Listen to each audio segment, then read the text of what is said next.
കുടിക്കാൻ മാത്രമല്ല കേട്ടോ, നരച്ചുമുടി കറുപ്പിക്കാനും ചായയ്ക്കും കാപ്പിക്കും കഴിയേ. തലമുടി നരയ്ക്കുന്നത് അങ്ങനെ തന്നെ നിലനിർത്തുന്നവരും അത് കറുപ്പിക്കുന്നവരും പല നിറം നൽകുന്നവരും ഒക്കെ നമുക്കിടയിലുണ്ടല്ലേ. മുടി വെളുക്കുന്നത് അതേപടി നിലനിർത്തുന്നതും അതിന് നിറം കൊടുക്കുന്നതും ഓരോരുത്തരുടെ ഇഷ്ടമാണ്.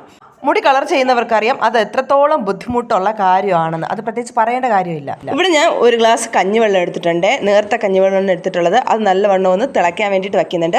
അതിനുശേഷം ഞാൻ എവിറ്റിയുടെ തേയിലപ്പൊടിയാണ് എടുക്കുന്നത്. നിങ്ങൾക്ക് വേണമെങ്കിൽ കാപ്പിപ്പൊടി കയ്യിലുണ്ടെങ്കിൽ കാപ്പിപ്പൊടി ആഡ് ചെയ്യുക, അല്ലെങ്കിൽ എവിറ്റിയുടെ തേയിലപ്പൊടി ആയാലും എടുക്കാവുന്നതാണ്. നിങ്ങളുടെ കയ്യിൽ ഇപ്പോൾ ഏതാണോ ഉള്ളത് അത് എടുക്കാവുന്നതാണ് കേട്ടോ. കാരണം രണ്ടും നമുക്ക് ഒരേപോലെ പ്രയോജനം ചെയ്യുന്നതാണ്. കാപ്പി ആയാലും നമ്മുടെ തേയിലപ്പൊടി ആയാലും ഒരേപോലെ പ്രയോജനം ചെയ്യുന്നതാണ്. തിളച്ച് വന്നപ്പോൾ ഞാൻ 2 സ്പൂണ് തേയിലപ്പൊടി ഇതിലേക്ക് ആഡ് ചെയ്ത് കൊടുക്കുന്നുണ്ട്. അത് നല്ല തിളച്ച് വന്നതിന് ശേഷം അതിലേക്ക് നമ്മൾ ചെമ്പരത്തിപ്പൂ, ഉണങ്ങിയ ചെമ്പരത്തിപ്പൂ ഉണ്ടെങ്കിൽ അതിട്ട് കൊടുക്കാം. ചെമ്പരത്തിപ്പൂവിൻ്റെ പൊടി ഉണ്ടെങ്കിൽ അതിട്ട് കൊടുക്കാം. അല്ലെങ്കിൽ നമ്മുടെ ചെമ്പരത്തി പൂവ് ഉണ്ടെങ്കിൽ അതിട്ട് കൊടുക്കാം. നിങ്ങളുടെ കയ്യിൽ ഏത് രീതിയിലാണുള്ളത് അങ്ങനെ ഇട്ട് കൊടുക്കാവുന്നതാണ്. അപ്പോൾ എൻ്റെ കയ്യിലിപ്പോൾ ഉള്ളത് ചെമ്പരത്തിയുടെ പൂവ് ഉണങ്ങിയതാണ്, അതാണ് ഞാൻ ഇട്ട് കൊടുക്കുന്നത്.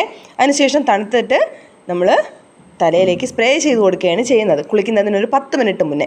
ഇത് ആഴ്ചയിൽ ഒരു 2 ദിവസമെങ്കിലും കുറഞ്ഞത് ഉപയോഗിക്കുന്നത് നമ്മുടെ മുടി നരയ്ക്കുന്നത് കൺട്രോൾ ചെയ്യാൻ വേണ്ടിയിട്ട് ഹെൽപ്പ് ചെയ്യും. നമ്മൾ നാച്ചുറൽ ആയിട്ടുള്ള സാധനങ്ങളല്ലാതെ വേറെ എന്തെങ്കിലും നിറങ്ങളോ അല്ലെങ്കിൽ ഡയ്യോ പുരട്ടി കഴിഞ്ഞാൽ നെറ്റി കയറലും പലതരം അലർജി വരെയും വരുന്ന വാർത്തകൾ നമ്മൾ ധാരാളം കേൾക്കാറുണ്ടല്ലേ. ഇങ്ങനെയൊക്കെ കേൾക്കുമ്പോഴേക്കും മുടിക്ക് നിറം കൊടുക്കണമെന്ന് കരുതുന്നവർ പോലും പേടി കൊണ്ട് അതിൽ നിന്നൊക്കെ പിൻവലിയും. എന്നാൽ മുടി നരച്ചിരിക്കുന്നത് ഓർത്തുള്ള ആദ്യ വേറെയും ഉണ്ട് കേട്ടോ. കട്ടൻ ചായയും കടുങ്കാപ്പിയും കൊണ്ട് തല കഴുകിയാൽ മുടിയുടെ ഫോളിക്കിളുകളെ ഉത്തേജിപ്പിച്ചിട്ട് തലമുടിയുടെ വളർച്ച വർദ്ധിപ്പിക്കാൻ വേണ്ടിയിട്ട് സാധിക്കുമെന്നാണ് പല പഠനങ്ങളും പറയുന്നത്.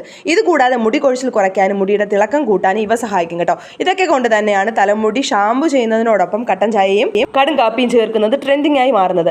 എന്നിരുന്നാലും തലയിലേക്ക് ചായയും കാപ്പിയും ഒക്കെ എടുത്ത് കമിഴ്ത്തുന്നതിന് മുൻപ് ഒരു ഭാഗത്ത് കുറച്ച് പുരട്ടി നോക്കി അലർജിയൊന്നും ഇല്ലാന്ന് ഉറപ്പ് വരുത്താൻ വേണ്ടിയിട്ട് മറക്കരുതേ.